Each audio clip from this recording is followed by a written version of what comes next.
All right, welcome to Cool Creative Convos by Wawolo. It's almost a podcast. Why? Because we're trying to make it very consumable. Nothing too long so that you can always enjoy it wherever you are on the go.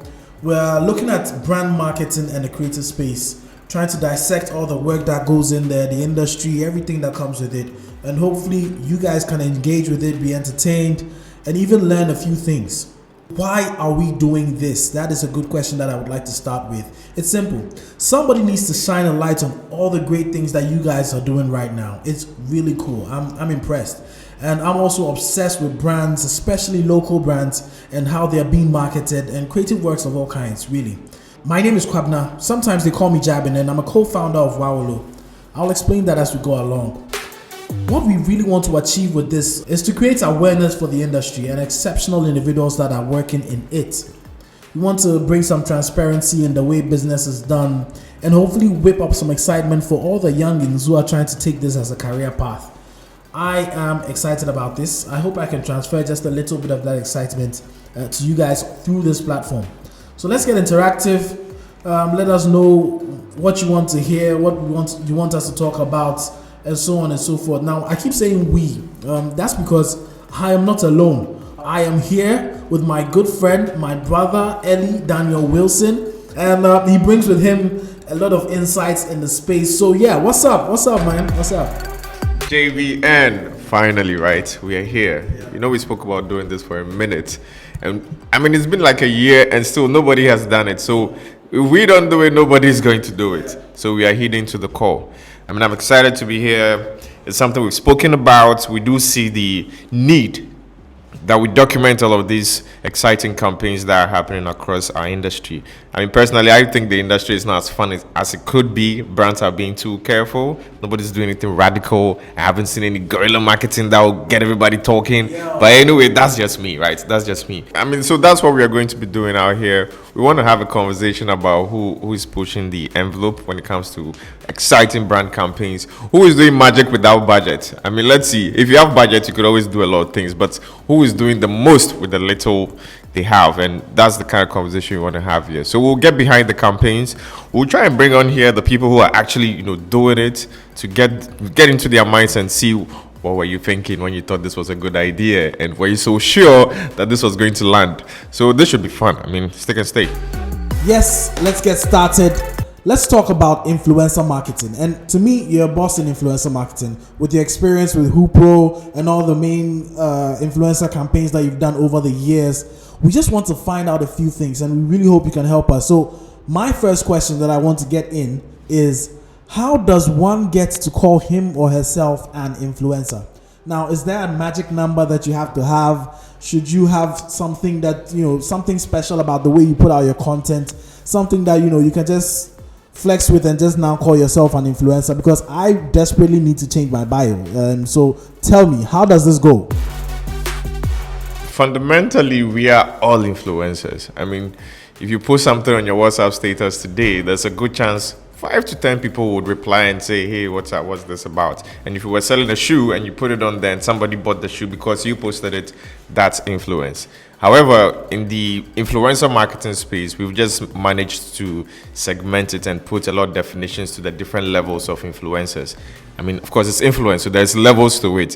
What you can do versus what, say, somebody who wields a bigger clout can do will definitely be different. But at the end of the day, fundamentally, we are all influencers. We all have influences on specific subjects. The reason why Javin feels the need to talk to me about this subject is because apparently I'm an influencer in the influencer marketing space. Do you know what I mean? You know what I mean? So it's because you've built some clout in a particular area, therefore people trust your word. So when you say something on that particular subject or topic, it carries more weight than somebody else who isn't. So that is the understanding with which, when we are working with influencers, we are looking for people who have influence. We do understand everybody has influence, but then there are levels to it. And given how big the campaign should be, or how far reaching you want the campaign to go, and what kind of people you want to hear about the campaign, I always say when you're doing campaign and you're trying to reach everybody, mass marketing is never quite mass marketing. It's so difficult to reach everybody with one message. So we're always looking for somebody who can speak to the primary audience we are trying to win at, and then we find that person as the influencer.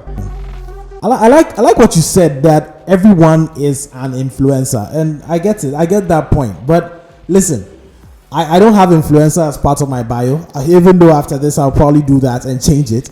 However, I just want you to say it clearly for us to hear. What makes a good influencer and what makes a bad influencer? Because I know that everybody has that. There are people who have some, content creator / influencer / this / that, and you're looking at the things that you're putting out there, you're not very sure. So I just want us to be very clear today, from you as an expert, what makes a good one and what makes a bad one? Thank you for this opportunity. I feel like this is something that needs to be addressed. Thank you. So influence, right? And there are nuances to this, where what would qualify as influence for brand A might not be influence for brand B, and I'll explain. Now, I'm an e-commerce company and I'm running a campaign. Trust me, my bottom line goal is to make sure people are coming to my website and people are buying from my website. Now, there's another brand that is new on the market, and their bottom line at that point in time is, I want people to know about me. I mean, sales is good, but I want people to know about the brand first and foremost, so that I can move them along the sales funnel. So what would qualify as influence for the e-commerce brand would be that, okay, I engaged you for a campaign and I got a lot of sales onto my website. I drove a lot of sales. I'm happy. If you posted or did a campaign for me as an e-commerce company, and yes, people knew about it, but I didn't make a single sale, that is not influence for me. I don't care. However, the new brand that is coming onto the market, if they're able to see that their mentions have gone up since they engaged you, that people know about them more than before, people know about them now before that when you came on board as an influencer, now you've shown influence in that space. So usually I try to be careful in telling people to not be quickly to dismiss people as not being influencers, but sometimes how they are being used. Because sometimes the brand engagement, yes, I've engaged you as an influencer. Give me numbers. Like, yes, likes are going on. But at the end of the day, we don't even know what your brand means. We don't know what you do, but we've heard about your name. Is that really the influence you're looking for? So sometimes brands use influencers as media channels, and I'm saying this for the lack of a better word, media channels, like they're just broadcasting the brand, but they're not really communicating what the brand does, what it's supposed to stand for, what they really want to achieve. So you're not using the influencer right, and therefore you don't get to come back and say, nah, guy, it's not fair, because I also have to, cape for the influencers. It is not fair how they are being used sometimes, and therefore you can't say they don't have influence. But as a brand, if you want to get it right, you need to look at the person and make sure they have the attention of the people you're trying to reach. So if you're looking for young people, you think this is your brand, let's say you sell ice cream and you want the ice cream to be popular and amongst the young people, don't go using older folks to make this as an influencer marketing. It's a miss from that point onwards. So you don't get to come back and say, I use this guy, nobody still knows about my ice cream. It's because that person doesn't hold the attention of the audience you're trying to reach. However, you use a younger influencer, a Gen Z influencer, a TikTok challenge obsessed influencer. They dance with your ice cream. Now all of a sudden, your ice cream is popular amongst that same group of people. Now you come back and say, wow, I got a lot of results. So we as influencer marketing strategists, we are very careful who we discount as not being a good influencer. Sometimes it's the strategy you put around them. I hope this helps. Okay, so Ellie, you said it's really about how the brand uses the influencer. That sounds great. So I just want you to think back and just try and remember if there was a campaign that you witnessed or any beautiful marriage between a brand and influencer that you thought this was a match made in heaven. This was perfect. The influencer was able to explain the brand properly, get the right numbers for it to blow, but also get people to know about it. Is there something like that you remember? Just have to think on my feet right now. But I'll just fall on the very recent one that I thought was Bullseye. Do you know the song Jackie? It's like something do with me. Yeah, she needs to bake a cake and give it to Dance God Lloyd. Like, she needs to make a package, a hamper, and give it to Dance God Lloyd. I watched it right before my eyes. They did a dance routine. They danced with the song. Other members of Dance with the Purpose did the song. Boom. The song is a hit. The song is a hit. The TikTok guys are saying they are the ones responsible for. I mean, it's such a bold claim, but there's some truth in there. Yeah, there's some truth in there. Yeah. There's some truth in there.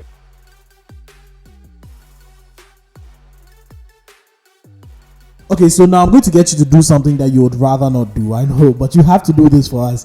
Guys, tune in. I mean, drum roll. Ellie, I would like you to give us your top 5 influencers in Ghana right now. The ones that you know and you believe are killing it in their game. Top 5. Quick one. Don't even overthink this. Come on. Oh, I wish I had a lot of time to think about this. You sent me the question right. I should have checked. But I'm going to go off the top. And I'm going to go according to industry. So when it comes to dance, I think the results show that Dance God Lloyd has blown a lot of songs just from dancing with those songs. So I think he's one influential guy. 2, I'll go to Twitter. I don't think anybody holds more influence than Kali J. And personally, because I've worked with him and I've seen the numbers behind the guy's post, it's almost magic that he can make a single post about your brand and then it's being talked about. He can literally drive conversation onto the trends without being forced. It doesn't get better than that. That's pure influence. Another person who has influence across platforms, and I think he's really doing amazing, is Kojo Sheldon. Now, his cuts across, I'm so impressed because he cuts across. He's big on Facebook, he's big on Twitter, he's big on Instagram. I don't know how big he is on TikTok, but he's so big on YouTube.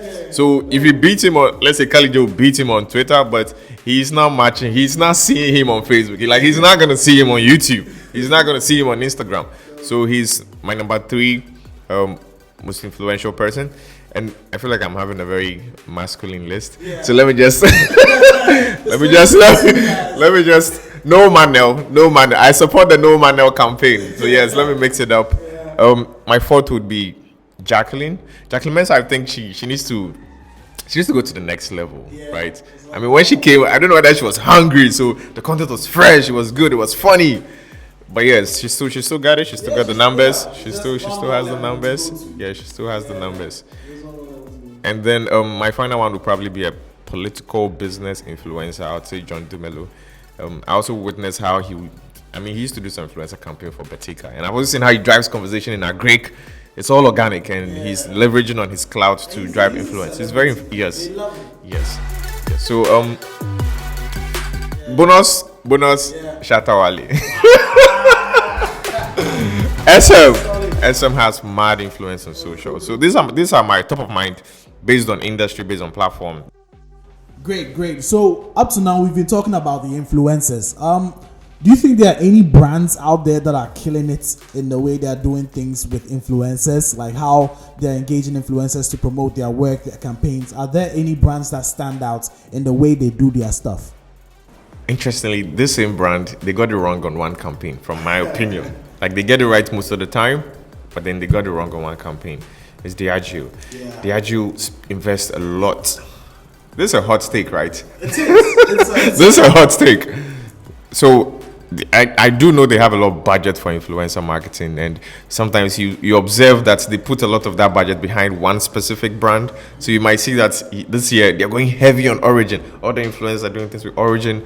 All of the influencers are doing something with Malta Guinness. They're doing with Guinness, Johnny Walker. I see it.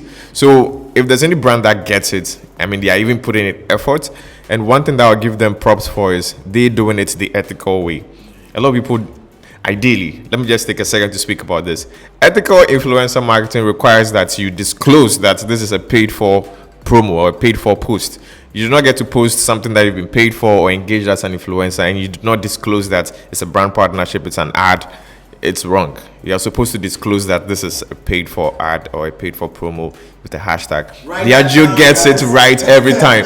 So if you wanted to know which brand, if you didn't know Diageo's brands and you saw an influencer posting about any drink and then they add hashtag ad, just know that they've been told. You better disclose it because there are legal consequences to it. So I really think they get it. They do it ethically. They invest in it. I know the influencers are happy working with them because the money must be good. But I mean, I saw them do it with Malta Guinness. It was awesome. They did a recipe campaign. I saw people trying to use Malta Guinness in different ways. I had my reservations about how some people were drinking it, but okay. But the one time I thought maybe they didn't get this one right was Guinness. I'm familiar with the brand Guinness, and I know what it stands for, at least from where I sit. I know what it represents, especially with men and people who drink it in clubs, how people are being perceived when they are seen holding Guinness. big drink. Yes, like it's almost an empowering drink. Like you hold it like Michael Power. Those days, man. So imagine my surprise when I see a dance campaign around Guinness. Like, what's Incredible Ziggy doing with Guinness? I mean, shout Like, out to Incredible Ziggy. I love Incredible Ziggy. I love I'm his sure stuff. he does drink Guinness. Yeah, but It's not the thing that do he you wants drink Guinness when you're dancing though? I struggled. I'm like, how am I going to connect this guy's brand? I mean, I understand the campaign was celebrating creatives Yeah. because I saw some of the people that were used in Nigeria. They were using the Big Brother Nigeria stars. Yeah. But the dance bit was such a struggle for me. Black shines brightest. Yes, that's the campaign. Yes. So I do get they were celebrating the blackness of the excellence of. I get that, but the dance though, because I'm only calling out the dance because he was the lead influencer on the campaign. I wasn't sure.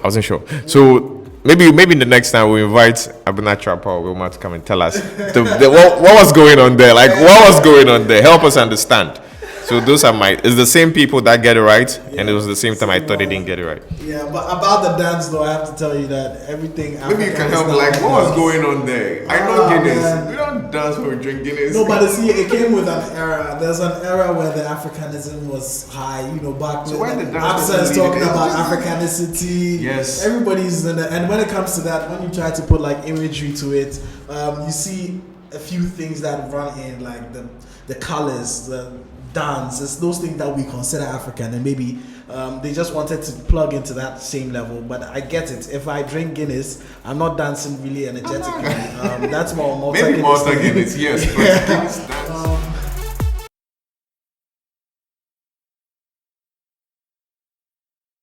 All right, so let's talk about the industry.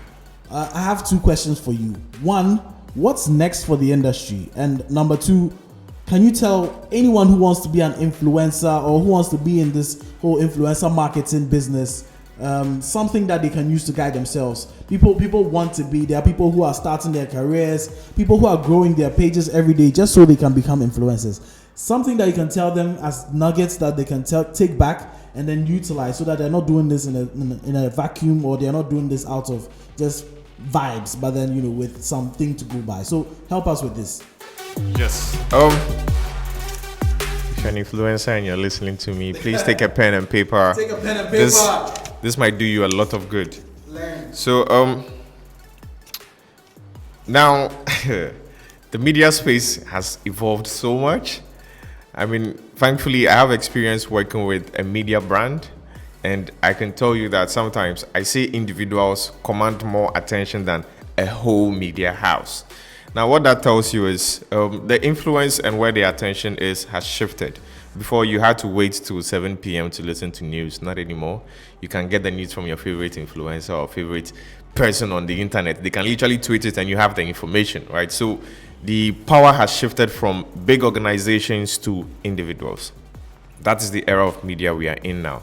So if you're an influencer, I want you to understand how much power you could have just by being an individual. If I look at Kojo Sheldon's brand, he's not just an influencer, he's a media house now. People literally wait to hear what is happening in Ghana right now on his channel. So he's literally a media house.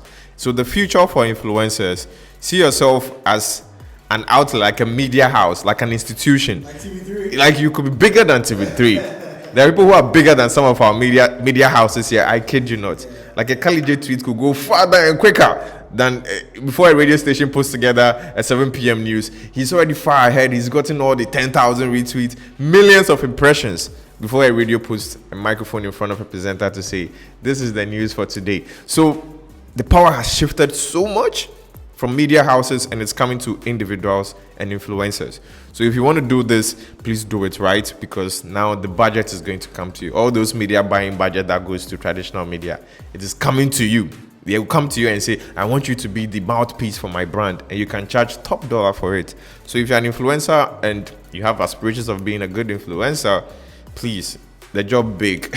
The job big. It is not you post and go. Understand you are a media house, a media outlet, and people actually look up to you for what you post. Now the second one is content creation.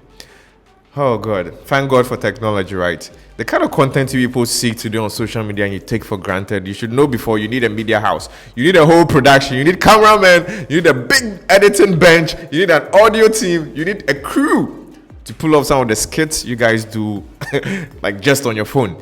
So if you're a content creator, I want you to know that now there's the barrier between doing awesome content and doing the kind of content that works. It's really closed. I see people doing green screen magic. They disappear on screen. Do you know how much Hollywood used to invest to get people to disappear on screen? So if you're a content creator, the tools are in your favor now. Like, you're being empowered by all these tools. Thankfully, a lot of them are free. If you want to go premium, there are premium tools. Take full advantage of it. Feel limitless right now. Just conceptualize the idea. Go to YouTube, type how to, and add what you want to try to do, and you get the answer, and do great content, and you'll be winning. The third one is, I want to tell influencers, right? Like, you have head on your my English teacher used to say, you have a head on your neck. Don't let it be just a load on your, don't let your head be a load on your neck. I want to hear more influencers speak on in their areas. Like, I want to see them write. I want to see more thought leadership coming from influencers. Yes, you are the one doing it. You know some of the challenges, some of the opportunities, what the future looks right about it. I feel like blogging has been watered down to gossip and celebrity news, when I wish we could see more people writing about the food blogging space. Like, this is the recipe they make, and there's real opportunity there. Even music influencers, talk about it, talk about the distribution challenges, talk about the opportunities, playlisting, what does that mean? I want to see more thought leadership coming out from the influencers, and that would also go a long way for us. And please build that niche. Don't try to be jack of all trades. Find your thing and be awesome at it, and just know that the budget is coming to you as influencers. So that's my word for influencers. I hope you wrote it down. It is all for you. Now the brands. Yes, let's talk about The power is shifting. Now people underestimate cancel culture, but I think you will agree with me. Just 2 weeks ago, we saw one co-founder getting cancelled right before our eyes. Yes, that is the power of the people now. People are now realizing they have the voice, they have the power. So if you're a brand and you think you can get away with anything, or you won't treat your customers right, and you think they are not going to go on social media and call you out and destroy your brand, yes, that's the other arm of influencer marketing. When we started out, I mentioned everybody has influence. You don't even need to have thousands of followers to have influence. If you were unhappy with the brand and you posted it, trust me, people will jump on it and it becomes a big issue. Yeah. If you want to know how powerful it is, go find out how NSAS, the protest started. It started from somebody, I think he had like 600 followers, witnessed, those people, what are they called? The people who were doing the abuse. The SARS, They saw SARS abusing somebody in their keke, one of those public transport, and they recorded it and posted it on Twitter. That was the beginning of billions of impressions on Twitter. A protest that was bigger than Black Lives Matter. Like, NSAS was bigger, at least in that year. It was bigger than Black Lives Matter. So you can't discount somebody with 600 followers and say they don't have influence. I want the brands to not just see influencer marketing from the commercial side, but from the fact that every individual carries influence now, and they could literally bring your brand down. They could cancel you. Don't be the victim of cancel culture because some people have gotten away with it. You may not get away with it. So please understand influencer marketing. Understand that everybody, all your customers are influencers, and you should treat them right and make sure they are speaking about you positively online. And for agencies, I think it's about time we structured influencer marketing. Gosh, the freestyle is too much. What's the rate for an influencer post who has 10,000 followers? Nobody knows, bro. We'll get back to you soon, man. Nobody knows. So it depends on how much relationship you have with the person, and that will determine the cost. I dream of an industry that is standardized, and not to say it to be the same across board, but there should be some playing level that we all know. If you're at this level, we should approach you with this amount.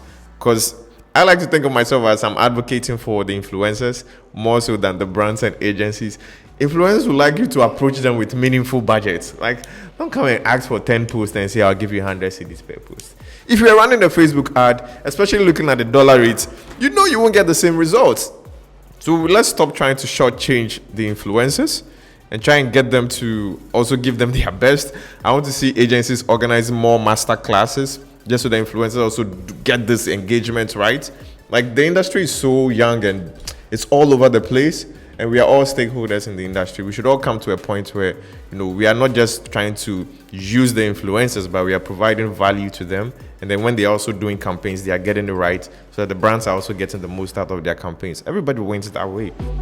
Awesome. Damn. I have learned so much insights coming from this. If you haven't picked up a book, a pen and paper to write some of these things, you might and you should do that. This has been the Cool Creative Convos by Wawolo. Like we always say, it's an almost podcast. We're trying to keep this as brief as possible. We hope you learned a few things. We certainly enjoyed bringing this to you. We would like to come at you with more episodes, and we hope that you keep listening to us. Subscribe to our channels, follow us on Facebook, follow us on Instagram, on Twitter. It's at Wawolo, which is at WAWOL0.